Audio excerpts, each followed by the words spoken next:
251 चतुर्थवर्गीय अनुसेवक एक साथ पूरे परिवार के साथ आत्मदाह करेंगे, इसलिए कि हमारे पास कोई रास्ता नहीं बचा हुआ है। हम किए पूरी निष्ठा और पूरी ईमानदारी के साथ सरकार का जो भी गाइडलाइन था, हमारे पदाधिकारियों का जो भी निर्देश हमको प्राप्त होता था, हमने वो काम को किया और 7 साल सेवा दिया। विज्ञापन को रद्द कर दिया गया कि इसमें सीटों की संख्या नहीं, हमने बनाया नहीं।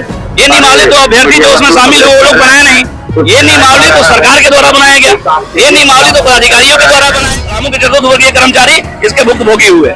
बाकी सभी जिले में इसी नियमावली पर बहाल। विज्ञापन संख्या अलग हो सकता है, नियमावली एक ही है। मैं बार बार कह रहा हूँ कि विज्ञापन हर जिले में अलग अलग विज्ञापन निकाला गया, लेकिन एक ही नियमावली पे निकाला गया। और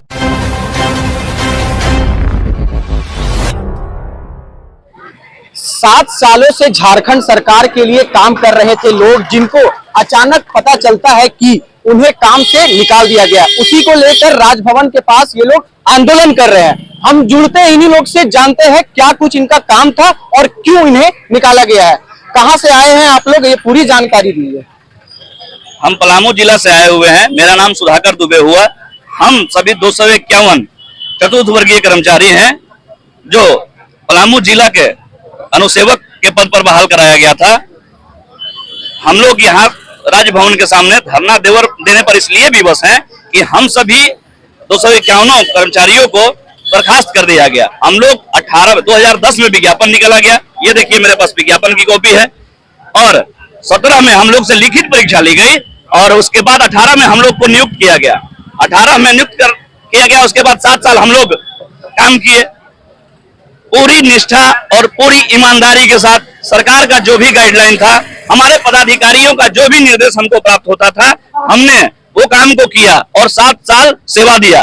7 साल सेवा देने के बाद हम लोगों को बर्खास्त कर दिया गया। क्यों बर्खास्त किया, पूछे नहीं? जी, सरकार का ये कहना है, हमारे उपायुक्त महोदय का ये कहना है कि एक मामला सुप्रीम कोर्ट में चल रहा था। सुप्रीम कोर्ट में मामला इसलिए चल रहा था कि कुछ अभ्यर्थी जो पैनल से नीचे थे, जो मेधा सूची में नहीं थे, उन लोग सुप्रीम कोर्ट में चले गए, याचिका हाई कोर्ट में गए, हाई कोर्ट से खारिज हो गया, सुप्रीम कोर्ट में चले गए। सुप्रीम कोर्ट में चले गए, सरकार से के ऊपर उन लोग केस किया। केस करने के बाद सरकार जो है अपनी जवाब नहीं लगाई सही तरीके से, जिसके चलते विज्ञापन को रद्द कर दिया गया। सुप्रीम कोर्ट के जजों के द्वारा ये कह के विज्ञापन को रद्द कर दिया गया कि इसमें सीटों की संख्या नहीं है। तो ये हम लोग जो पहले चतुर्थवर्गीय कर्मचारी की बहाली होती थी, जो नियमावली थी, वो पैनल निर्माण किया जाता था।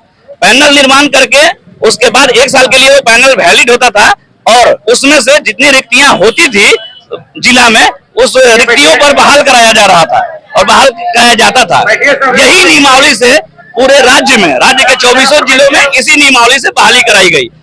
और जब सुप्रीम कोर्ट ये नियमावली को गलत कर दी है, तो ये नियमावली तो हमने बनाया नहीं, ये नियमावली तो अभ्यर्थी जो उसमें शामिल हो वो लोग बनाए नहीं, ये नियमावली तो सरकार के द्वारा बनाया गया, ये नियमावली तो पदाधिकारियों के द्वारा बनाया गया। नियमावली यदि गलत है तो दोषी सरकार के वो पदाधिकारी हैं जिन्होंने नियमावली को बनाया। हम लोग क्या कैसे दोषी हैं? हम लोग को बर्खास्त कर दिया गया। तो झारखंड में अलग अलग जिलों में नियुक्ति हुई थी, मगर पलामू जिले की 251 कर्मचारी को क्यों निकाला? इसलिए कि पलामू जिले में, मैं पहले भी बोला कि पलामू जिले के वैसे कुछ छात्र जो पैनल में शामिल नहीं हो पाए, जो तो नहीं सिर्फ पलामू के मेरा सूची में नहीं आए, वो लोग कोर्ट चले गए थे। होना ये चाहिए था कि अगर नियमावली गलत हुई कोर्ट के द्वारा, कोर्ट में इनको जवाब लगाना चाहिए था। सरकार के द्वारा जवाब सही से नहीं लगाया गया। इन्होंने यहाँ तक कि अपना वकील भी खड़ा नहीं किया और जज के द्वारा ये जजमेंट दिया गया कि नियमावली गलत है। यदि नियमावली गलत है तो पूरे राज्य के लिए नियमावली गलत है, तो पूरे राज्य के चतुर्थवर्गीय कर्मचारी को बर्खास्त होना चाहिए था। इनको पूरे राज्य के लिए एक ही चिट्ठी से बर्खास्त कर देना चाहिए था कि नहीं जी ये नियमावली गलत है, तो पूरे राज्य जो है बर्खास्त होगा। लेकिन इन्होंने दोहरी नीति की, पलामू के साथ सरकार का दोहरी नीति के चलते हम लोग केवल पलामू वासी इसके भुक्तभोगी हुए, पलामू के चतुर्थवर्गीय कर्मचारी इसके भुक्तभोगी हुए। बाकी सभी जिले में इसी नियमावली पर बहाल। विज्ञापन संख्या अलग हो सकता है, नियमावली एक ही है। मैं बार बार कह रहा हूं कि विज्ञापन हर जिले में अलग अलग विज्ञापन निकाला गया, लेकिन एक ही नियमावली पे निकाला गया और उसी नियमावली पे हम लोग भी कार्यरत थे और भी 23 जिलों में वही नियमावली पे कार्यरत है लोग, और आज भी बरकरार हैं, आज भी कार्य कर रहे हैं। केवल पलामू जिला के अनुसेवकों को बर्खास्त कर दिया गया। आगे आप लोग क्या करेंगे? आगे यदि सरकार हमारी धरना प्रदर्शन से हमारे मांगों को नहीं मानती है, हमें समायोजित नहीं करती है, तो हम सभी अनुसेवकों के पास अब कोई रास्ता बचा हुआ नहीं है। सरकार से हम हाथ जोड़ के प्रार्थना करते हैं कि सर आप हमारी मांगों को मान लीजिए, जो हमारी जायज मांग है। हम आपसे कोई गलत मांग नहीं मांग रहे हैं। हमने बजाते आपके विज्ञापन में शामिल हुआ है, हमने परीक्षा दी है, हमने सभी नियमों का पालन किया है, उसके बाद हम मेधा में सूची में आए हैं, उसके बाद आपने हमको नियुक्त कराया है, हमने 7 साल सेवा दिया है। अब हम लोग कहीं के लायक नहीं बचे हुए हैं। हम सरकार से यही मांग करते हैं कि आप हमें पूर्व की तरह पुनः समायोजित करें, नहीं तो हम सभी 251 चतुर्थवर्गीय सेवक एक साथ पूरे परिवार के साथ आत्मदाह करेंगे, इसलिए कि हमारे पास कोई रास्ता नहीं बचा हुआ है।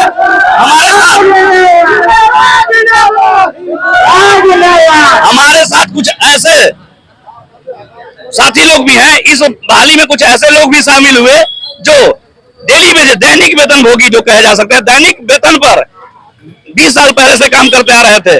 वो एक आस से थे कि हमारा जब भी सरकार जब बहाल करेगी तो उसमें हमको अधिमानता मिलेगा, हम बहाल हो जाएंगे। सरकार ने बहाली किया भी, अधिमानता उनको दिया भी और 2018 में उनको नियुक्त भी कराया।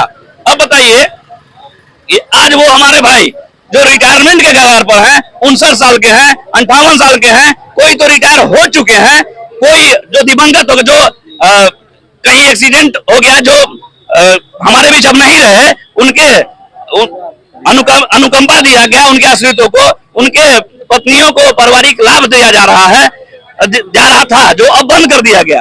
अब वैसे लोग कहाँ जाएंगे ये बताइए। हमारे पास अब उम्र बचा नहीं, हम कहीं काम करने के लायक बचे नहीं हैं। आपके साथ हमने 7 साल सेवा दिया, कोई 20-20 वर्ष तक सेवा दिया, दैनिक वेतन पे, बहुत कम मजदूरी पे ये आस में उन्होंने अपना सेवा दिया था कि आपके पीछे लगे हुए थे, पदाधिकारियों के कहने पे लगे हुए थे कि भाई जब भी नियमितीकरण होगा तो आपको इसमें शामिल कर दिया जाएगा अधिमानता देकर। और आज आप जब वो रिटायरमेंट के कगार पे हो गए, आप उनको जो है बर्खास्त कर दिए। अधिकारी मनमानी कर रहे हैं कि सरकार क्या ये बोलते हैं? देखिए इसमें पदाधिकारी का भी मनमानी है।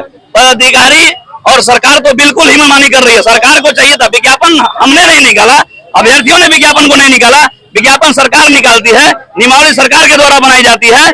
और उसके बाद यदि नियमावली गलत हो रही है, नियमावली को कोर्ट अगर गलत करता है तो वैसे पदाधिकारियों को जेल जाना चाहिए, वैसे पदाधिकारियों को बर्खास्त होना चाहिए जो नियमावली को बनाते हैं। आप नियमावली बना देते हैं अपने चेंबर में बैठ के, आप कैसे नियमावली बनाए हुए हैं? इतने पढ़े लिखे लोग आप लोग आते हैं और चतुर्थवर्गीय कर्मचारी जो राज्य का, जो देश का सबसे, सरकार का सबसे छोटा अंग, सबसे नीचे का अंग है, वैसे नियमावली आप नहीं बना पा रहे हैं। आप पदाधिकारी के लायक ही नहीं, आप कैसे पदाधिकारी बन गए? हमको तो इस पे संदेह है। आप यदि नियमावली बनाते हैं और आपको सरकार अगर कोर्ट से उसके बारे में पूछा जाता तो आपको जवाब देना चाहिए था।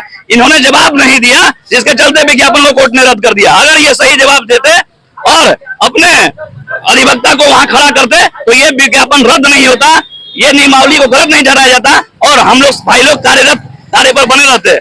मैं फिर एक बार कहता हूं कि 24 जिलों में यही नियमावली है। इसी नियमावली पे बाकी 23 जिला में लोग अभी भी कार्यरत हैं और पलामू में केवल बर्खास्त किया गया है। यदि नियमावली गलत है, यदि इसमें रोस्टर का पालन नहीं किया गया, यदि इसमें रिक्त पदों का संख्या नहीं दर्शाया गया, तो ये अभ्यर्थियों का दोष नहीं है, ये हम सभी कर्मचारियों का दोष नहीं है, ये पदाधिकारियों का दोष था। बर्खास्त उनको होना चाहिए था, जेल उनको जाना चाहिए था। भुक्तभोगी हम बेकार लाचार कर्मचारी हो रहे हैं। मैं क्या बताऊं, ऐसे जब हमारे साथियों के बीच आप बैठेंगे, इतने दर्द हैं। 4 महीना से उनको वेतन नहीं मिला, किसी का बेटा पढ़ रहा है, किसी की बेटी का शादी करना है, किसी के साथ मेडिकल इश्यू है, किसी की पत्नी बीमार है, कोई तो खुद भी बीमार है। हमारे साथ 20-25 लोग ऐसे हैं जो दोनों हाथ पैर से दिव्यांग हैं। कहाँ जाएंगे वो लोग? कैसे करेंगे अपना पेट का पालन? बहुत तो छोड़ दीजिए, अपना पेट कैसे भरेंगे वो लोग?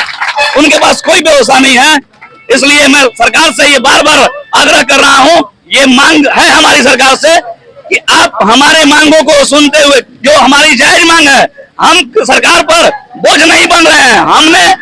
आपने विज्ञापन निकाला, हमने विज्ञापन भरा और विज्ञापन को फुलफिल किया हमने, तब आपने हमें नियुक्त किया और आज हमें आप बर्खास्त कर रहे हैं। ये सरासर गलत है। आप हमें समायोजित करें, अन्यथा हम सभी 251 परिवार, 251 कर्मचारी नहीं, 251 का परिवार, 251 परिवार आपके सामने, राजभवन के सामने आत्मदाह करेंगे और इसकी सारी जवाबदेही सरकार की होगी, इसकी सारी जवाबदेही पदाधिकारियों की होगी।